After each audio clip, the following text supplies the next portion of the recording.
힘이 들어도 일이 안 풀려도 고난을 당해도 토닥토닥 사시사철 으라차차.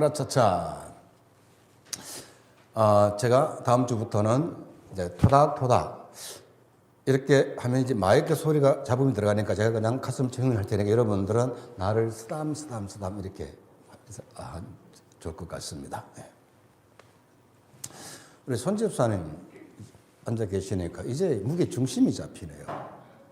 네, 그동안 늘 빈자리가 있어서 이제 기우뚱해 느낌이었는데 반갑습니다. 또 이렇게 건강한 모습으로 뵙게 되니까 또 얼마나 또 더 기쁘고 좋은지 모르겠습니다. 성도 여러분, 기뻐하십시오. 드디어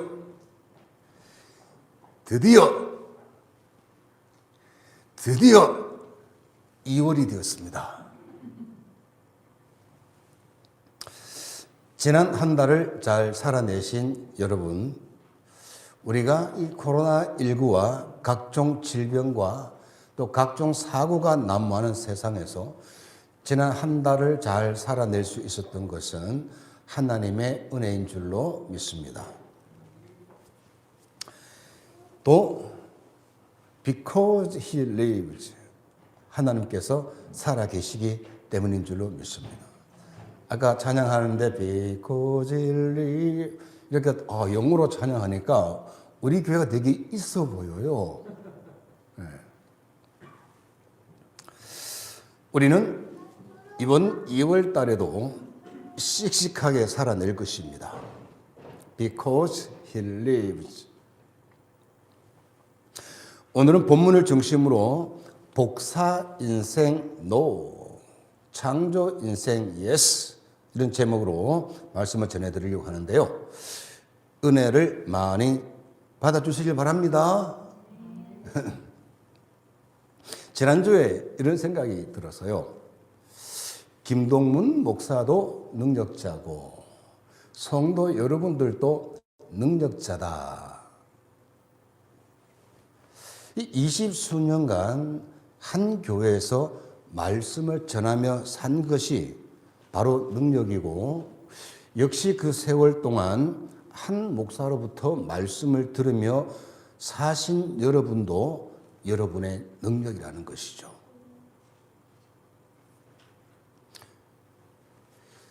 그냥 농담으로 한 말이겠지만 군인들을 대상으로 목회하는 목사님이 이런 말씀을 하더라고요.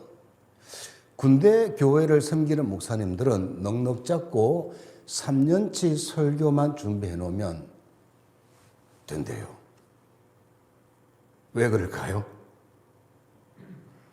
적어도 3년 내에 모든 군인들이 거의 다 바뀌기 때문에 그렇다는 거예요. 듣고 보니까 그런 것도 같더라고요. 그 제가 하하하 웃으면서 부럽습니다. 제가 한 적이 있는데, 뭐 그거 그대로 믿으시면 안 된다는 거 아시죠? 또 군목들은 군목 나름대로 애로사항이 참 많죠. 목사가 한 교회를 오랫동안 섬기다 보면 설교거리가 떨어질 때가 있습니다. 저 역시도 마찬가지죠. 그러면요, 토요일 밤이 너무 고통스럽고 너무 날이 새는 것이 무서워요. 그럼에도 불구하고 한 교회에서 오랜 세월 동안 설교를 한다는 것은 그거는 능력이 있기 때문에 가능한 거예요. 시시때때로 똑같은 본문을 가지고도 설교를 하는 것도 능력이고, 다반사로 죽을 쓰면서도 능청스럽게 설교를 하는 것도 능력입니다. 성도들도 한 목사의 설교를 오랜 세월 동안 들을 수 있으려면 능력이 특출해야 됩니다. 이제 여러분들은 제 술을 다 아시잖아요. 그래서 새롭지가 않잖아요. 그렇게 술을 잘 알다 보니까 식상할 때가 있고, 또 내용이 허접해서 은혜 받을 요소라고는 없을 때가 많잖아요.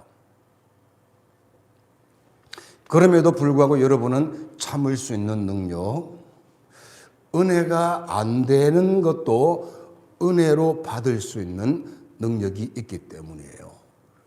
그래서 저도 능력자고 여러분도 능력자인 거예요. 믿으시면 아멘 하시기 바랍니다. 네. 기독교 고전 중에 토마스 아 캠피스가 쓴 그리스도를 본받아라는 책이 있습니다. 제가 총신대에 들어가서 아마도 처음으로 읽은 책인 것 같아요.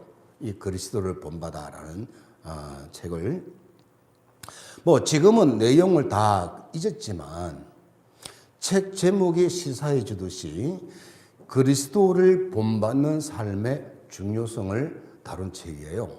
그냥 뭐 공중에 둥그런 잡는 소리가 하는 것이 아니라 정말 실제 삶 속에서 어떻게 예수님을 닮을 것인가, 이런 것을 주제로 다루고 있는 책인데, 오늘 본문에서 바울 사도는 내가 그리스도를 본받는 자가 된 것 같이 너희는 나를 본받는 자가 되라고 했는데요. 이 그리스도를 본받는 삶,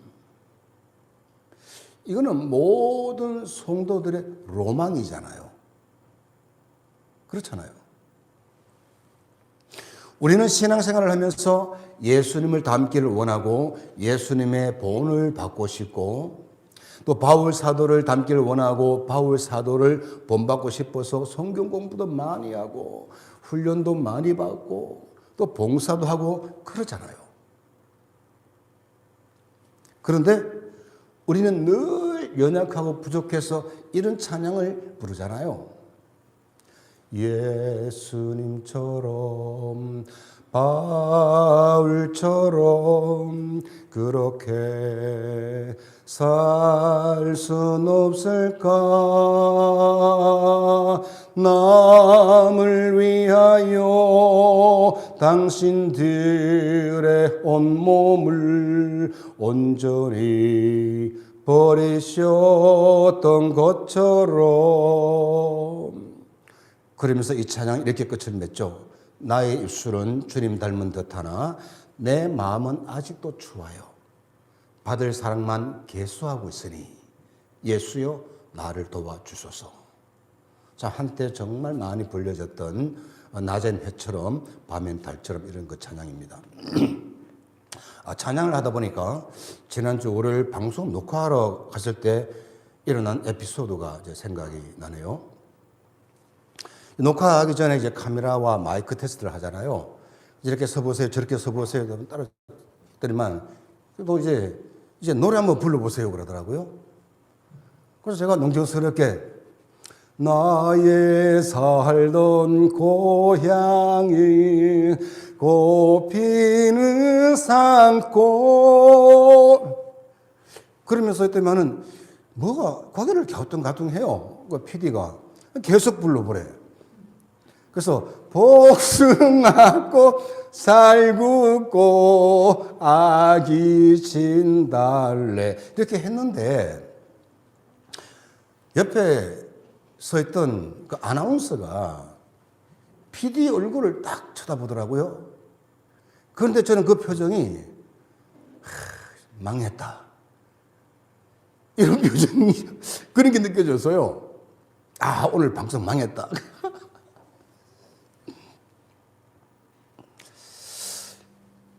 분장실에서 잠깐 만나서 그 대화할 시간이 있었는데요. 저를 딱 보더니만은 어머 멋있으세요. 진짜 음악가 같으세요. 음악도 잘 하시겠지만 이랬거든요. 그런데 테스트 하는 걸 보니까 망했다. 이런 생각이 들었나 봐요. 다시 주제로 이제 돌아가서 성도가 예수님을 본받고 또 바울 사도를 본받고 싶어 하는 것은 아주 고상한 바람입니다. 아주 귀한 바람입니다.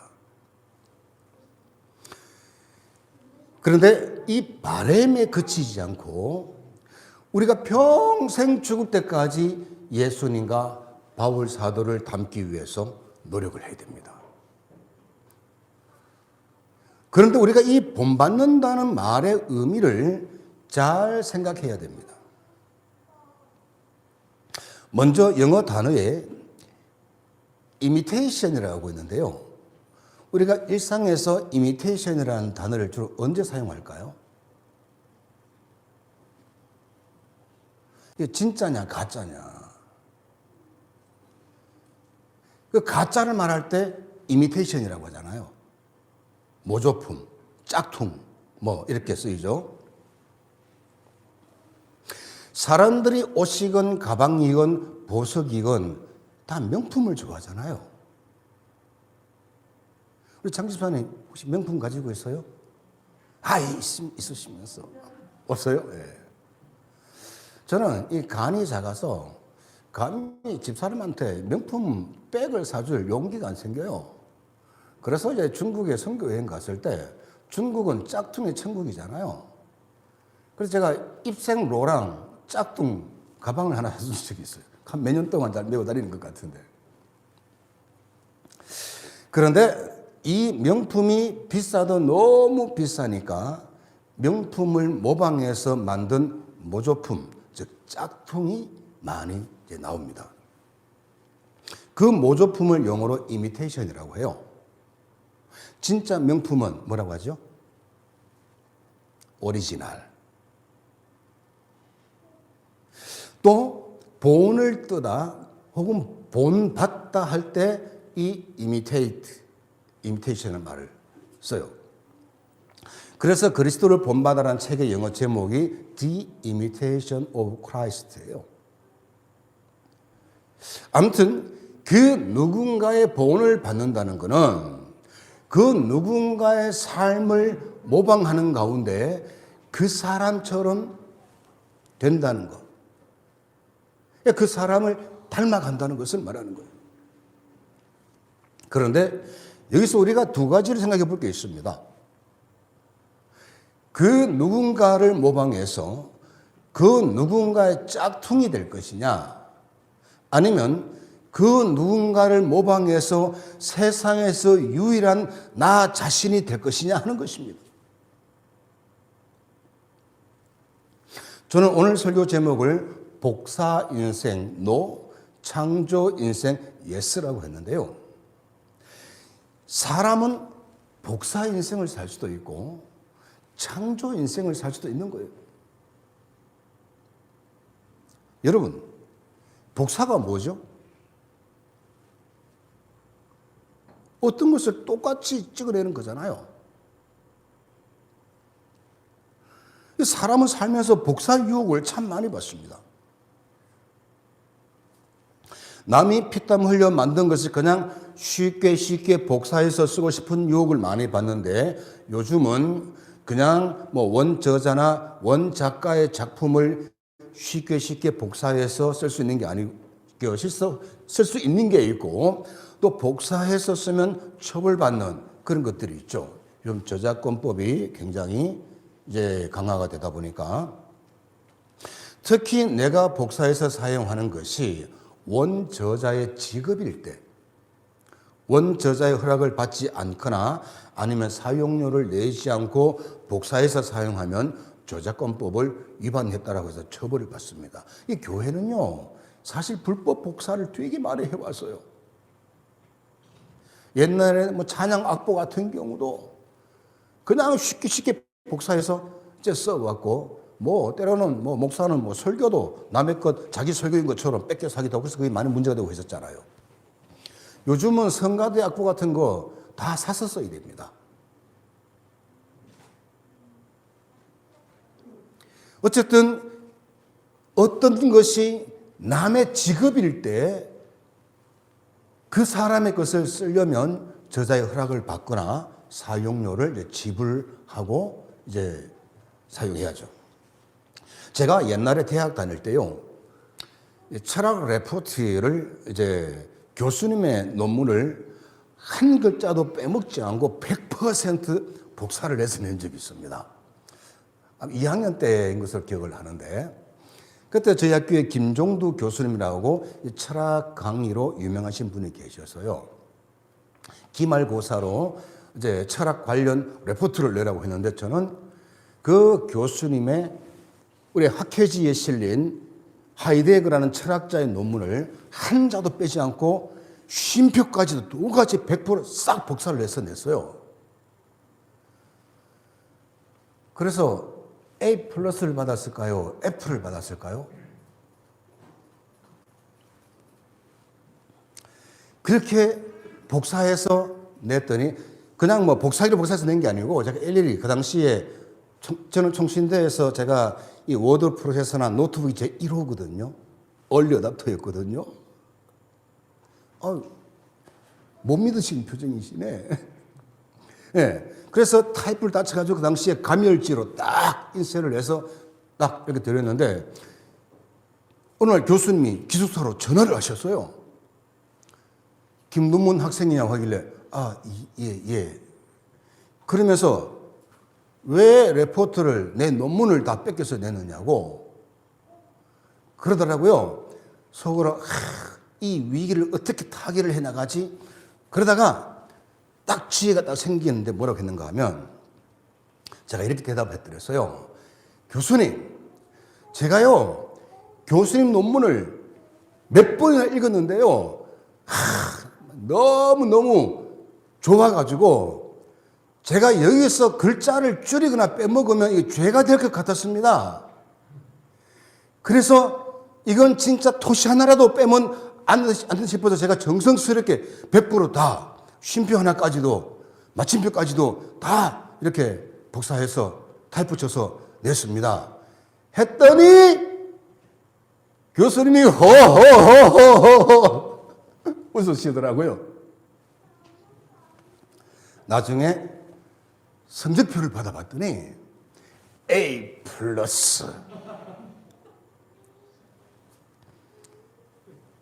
대학생들 그렇게 따라하면 지금 안 통해요, 그런 게. 예. 그런데 복사를 했다가 미움을 받는 경우도 있습니다. 어떤 학생이 미움을 받는가 하면, 컨트롤 C, 컨트롤 V 신공을 발휘한 학생들은 미움을 받아요. 뭐 컨트롤 C, 컨트롤 V 신공 뭐 아시죠? 짜깁기 기술을 발휘하면 안 된다는 거예요. 뭐 마우스로 이렇게 덜끌어가지고 해서 컨트롤 C 복사하고, 그 다음에 페이지 다른 데 가서 또 컨트롤 V 해서 갖다 붙이고, 복사와 붙이기 이 기술이 능한 사람은 환영을 못 받아요. 특히 우리 학교에 그 짜깁기 한 것을 기가 막히게 잡아내는 사람이 있었어요, 교수님이. 그래서 학점이 너무 안 나와서 교수는 왜 이렇게 학점 안 나왔습니까? 시험도 잘 봤는데 하면 당신 레포트에 요 부분 카피, 요 부분 카피 다 집어내세요. 그 교수님은. 전도사님 학교에 그런 교수님 오셨어요? 제가 말씀드리고 싶은 게 뭐냐면 우리가 예수님을 닮고 바울 사도를 닮기 원한다고 해서 예수님이나 바울 사도를 복사해서는 안 된다는 거예요. 예수님을 복사하면 짝퉁 예수가 되는 거예요. 사이비나 이단이 되는 거예요. 오늘날 지금도 그렇죠. 사이비 이단들이 얼마나 많습니까?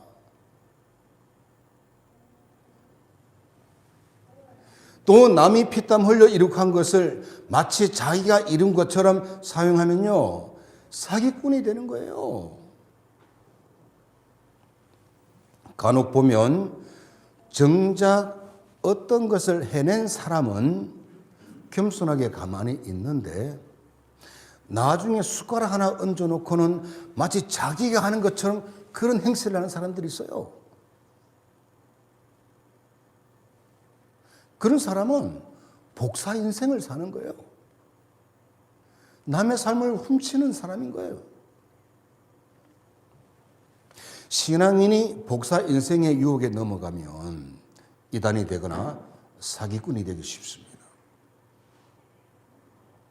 성경에서 복사 인생의 유혹을 이기지 못하고 넘어간 대표적인 사람이 있는데 누굴까요? 복사 인생의 유혹을 최초로 이겨내지 못하고 유혹에 넘어간 사람. 바로 아담과 하와인 거예요. 뱀이 와서 저 선악과를 따먹으면 야 너희들도 하나님처럼 될 수가 있어. 그러니까 그만 그 유혹을 견디지 못하고 따먹을 거예요. 하나님처럼 될 수 있다고 그러니까. 그래서 아담과 하와가 하나님처럼 되었나요? 도리어 에덴 동산에서 쫓겨나는 저주를 받고 하나님께서 주신 행복을 잃어버리고 불행을 온몸에 안고 사는 존재가 되어버리고 말았습니다. 그렇기 때문에 우리는 복사 인생이 되지 않도록 정말 온 힘을 다해 노력을 해야 하는 거예요. 아, 좋다. 괜찮아요. 괜찮아요. 이러면서 제가 물 한 모금 먹고 가는 거죠.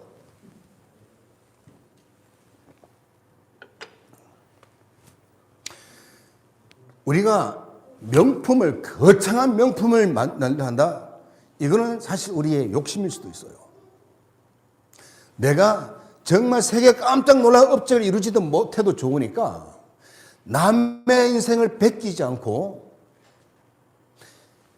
예수님을 닮고자 하는 마음과 바울사를 닮고자 하는 마음으로 열심히 노력을 해서 나의 삶을 살아가는 이런 삶을 주님께서 바라시는 거예요. 이렇게 우리는 복사 인생이 되지 않도록 정말 온 힘을 다해 노력해야 하고 그 대신에 우리는 창조 인생이 되어야 하는 겁니다. 바울 사도가 자신이 예수님을 본받는 자가 된 것 같이 너희는 나를 본받는 자라 되려고 한 이 말은 짝퉁 예수가 되라, 짝퉁 바울이 되라 이 말이 아니에요. 오히려 예수님을 본받고 자기를 본받아 남과는 다른 바로 나 자신이 되는 창조적인 삶을 살라는 것입니다. 여러분 혹시 이승윤이라는 가수 아세요? 아주 요즘 핫한 인물로 부상을 했어요. 싱 어게인이라는 무명 가수들이 나와서 경연을 하는 프로그램인데 거기에 30호 가수로 나온 가수가 이승윤인데 진짜 아주 인기가 대단합니다. 폭발적입니다. 알고 보니 이승윤이라는 가수는 100주년 기념교회에서 목회를 하시다가 은퇴하신 이재철 목사님의 아들이더라고요, 보니까. 저는 지난주에 30호 가수 이승윤이라는 가수를 이제 처음 알았어요. 제가 뭐 그런 이 프로그램 잘 안 보니까. 그 이제 우리 동기 밴드에 그 30가수 이승윤이가 이재철 목사님 아들 하면 이게 동기 밴드 왔기는 그래 하고 그때 처음 알게 되었는데 50, 60 세대면 대부분 다 아실 산울림이라는 그룹 사운드가 있었죠. 이제 그 팀이 부른 노래 중에 내 마음의 주단을 걸고 뭐 이런 그 노래인데 아주 유명해서 저도 한때는 정말 많이 불렀었어요. 그런데 이 내 마음의 주단을 깔고라는 노래를 기타를 치면서 부르는데 보는 내내 정말 우와 저도 감탄을 했었어요. 우리나라에 노래를 부르는 사람들이 정말 많이 있잖아요. 요즘 진짜 노래를 잘 부르는 사람들이 많을 것 같아요. 특히 요즘은 가히 트로트의 전성시대라고 할 만큼 트로트 가수들의 활약이 대단한데 이승윤이라는 가수의 노래는 트로트도 아니고 발라드도 아니고 락도 아니고 힙합도 아니고 그냥 자기의 음악을 하더라고요. 그래서 사회자가 도대체 그 음악 장르가 뭐예요? 라고 보니까 30호요. 그 말은 그냥 내 장르예요. 세상의 의대에 속하지 않은 건 그냥 나만의 음악이에요. 이런 말이거든요. 그러니까 8명의 심사위원들, 그 8명의 심사위원들은 대한민국에서 내로라 하는 음악가들이잖아요. 그 양반들도 다 동의를 해요. 장르가 뭐냐니까 30호역을 하니까 박장대소를 하면서 기가 막히다 그래요. 그리고 심사위원장인 유희열 씨가 8명의 그 심사위원 대표해서 말을 하는데 이 심사위원장 유희열 씨가 이승윤이라는 무명 가수가 자칭 대한민국에서 최고라고 자부하는 뮤지션들인 자기들한테 음악이 뭐냐라는 질문을 던졌다는 거예요. 어젯밤에 저는요, 설교를 준비하다 말고 30호 가수 부른 노래들 아주 몇 곡을 다 봤어요. 그러면서 제가 내린 결론은 이승윤이라는 가수는 복사 인생을 사는 것이 아니라 창조 인생을 사는 가수구나, 이런 생각을 하게 되었습니다. 지난주에 저는 코로나19 이후의 시대를 사는 우리는 자신만의 콘텐츠가 있어야 된다고 했잖아요. 한 걸음 더 나아가서 우리는 남의 것 따라하기에 급급한 남의 것을 마치 자기 것인 양 하면서 사는 복사 인생이 아니라 자신만이 할 수 있는 창조 인생, 즉 창조적인 콘텐츠를 가진 삶을 살아야 한다는 거예요. 다시 한번 본문을 같이 읽겠습니다. 내가 그리스도를 본받는 자가 된 것 같이 너희는 나를 본받는 자가 되라. 이 말씀은 우리가 예수님이 되어야 한다, 바울 사도가 되어야 한다, 이런 의미가 아니라고 했습니다. 예수님을 닮고 바울 사도를 닮기 위해 노력하는데 나에게서 나오는 삶의 결과물은 나만의 삶이어야 한다는 것입니다. 여기서 우리가 주의해야 할 것은 제가 말씀드리는 창조 인생은 무에서 유를 창조하라는 것이 아니에요. 창조주가 되라는 말이 아닙니다. 보다 정확하게 표현하면 창조적 인생이 되라는 것입니다. 그러면 창조적 결과물은 어떻게 해서 나오는가? 바로 모방의 연습을 통해 나오는 거예요.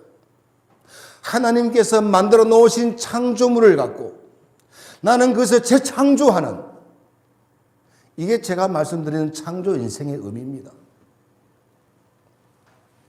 좀 전에 30호 가수 이승윤에 대해 말씀드렸습니다만 그가 Sing Again에서 부른 노래는 자기가 만든 자기만의 노래가 아니라 이미 세상에 나와 있는 노래들이었습니다.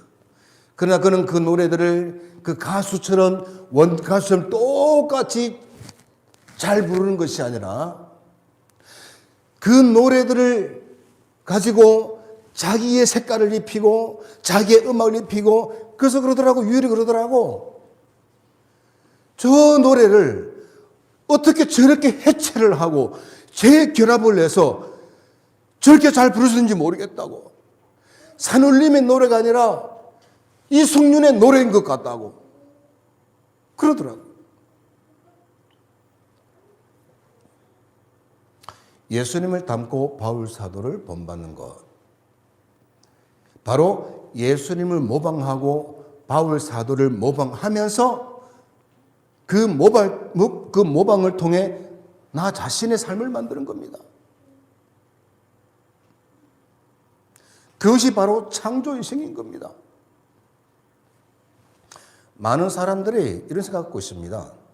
내가 뭐를 하면 정말 내가 완벽하다라고 생각될 때까지 남한테 보여주는 걸 싫어해요. 음악하는 사람들도 그렇고 뭐 미술가들도 그렇고 책을 쓴 사람들도 그렇고 과정은 꽁꽁 숨기고 만족스러운 결과만을 보여서 팡 뜨려고 그래요.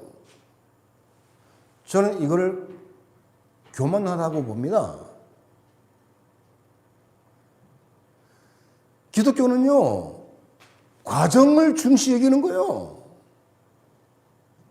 어느 날 내가 짠 하고 스타로 딱 된다. 어쩌면 우상숭배적인 기질이 있는 거예요, 그런 사람들은.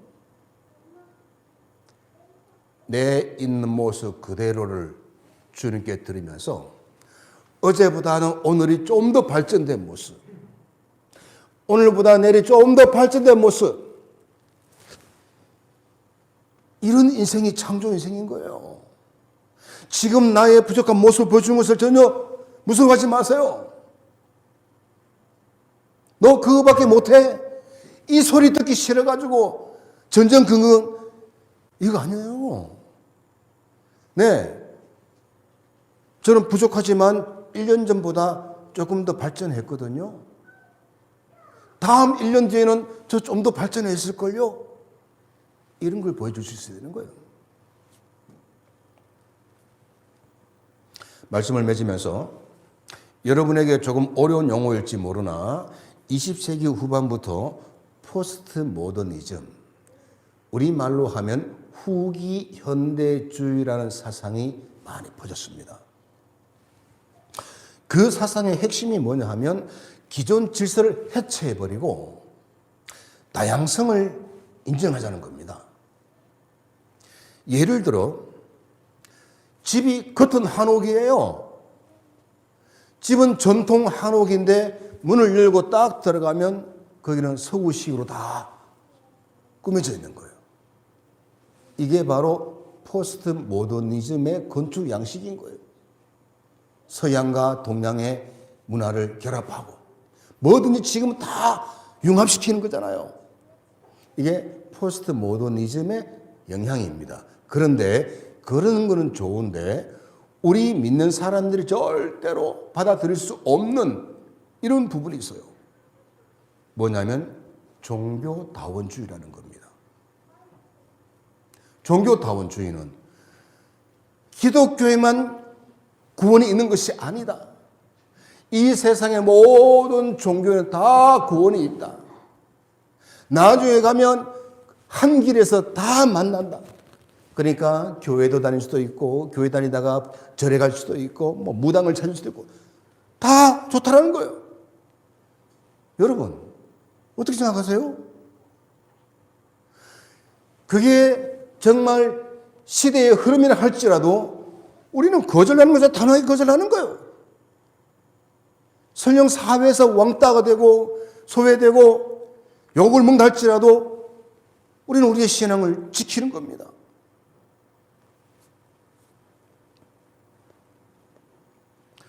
기독교적인 관점에서 볼 때 분명 포스트 모더니즘은 기독교 발전에 방해가 많이 되어 왔습니다. 그걸로 인해서 교회가 여러 가지 어려움이 많이 처했어요. 실제로 교회 다니다가 절에 가는 사람들도 저는 봤어요. 그런데 엎친 데 덮친 격으로 코로나19 시대는 교회를 더욱 코너로 몰아붙이고 있습니다. 예전에는 사상으로 교회를 해체하려는 이런 움직임이 있었는데 이제는 육체의 건강과 관련해서 교회를 해체당하게 하는 이런 시대를 우리가 살고 있습니다. 그 와중에 지난주에 여의도 순복음교회 이영훈 목사님이 신년 기자 간담회를 하면서 이런 말씀하셨더라고요. 지금은 모이는 교회가 아니라 흩어지는 교회가 되어야 될 시대라는 거예요. 큰 교회를 자랑하고 교세를 자랑하는 이런 시대가 아니라 지역사회 속으로 들어가서 빛과 소금의 역할을 하는 이런 섬겨야 되는 이런 시대가 되었다는 거예요. 그러면서 작년에 20개 교회를 독립을 시켰고 앞으로도 100개 이상으로 더 세포 분열을 할 것을 지금 검토하고 있다는 거예요. 저는 평소 늘 그런 목회차를 가지고 목회를 해왔는데 저야 산 밑에 작은 목사니까 백날 말을 해도 파급력이 없지만 여의도 순복음교회는 한국에서 제일 클 뿐만 아니라 세계에서 제일 큰 교회거든요. 그런 교회가 이제는 큰 교회, 모이는 교회가 아니라 흩어지는 교회, 작은 교회가 이 시대 요청입니다. 이렇게 말하면 분명히 파급력이 되게 클 거예요. 사랑하는 성도 여러분, 우리 정말 힘써 예수님을 닮으려고 바울 사도들을 닮으려고 노력합시다. 또 세상 사람들이 잘하는 것을 보면 혹은 좋은 모습을 보게 되면 겸손한 마음으로 배우는데 힘을 쏟으시기 바랍니다. 배운다는 것은요, 겸손해야 배울 수가 있어요. 이 그리스도를 본받아라는 책의 핵심도 예수님의 겸손에 많이 포커스 맞춰져 있습니다.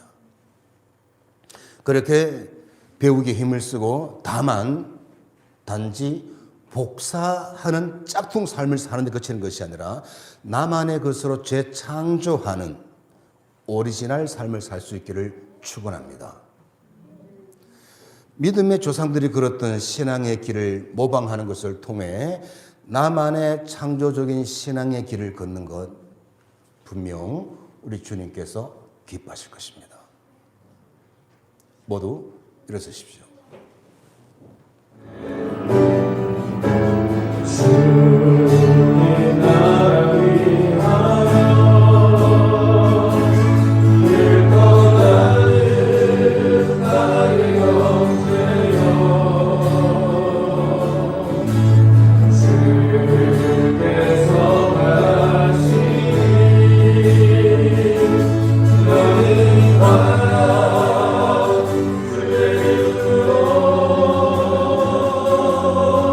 거칠은 강다리에 고생 귀환하고 세상은 내 안에서 주님의 영광 보리라 하나도 담대하다 세상이 이신 주를 함께 거하오네 하시며 내게 새 이름을 주시니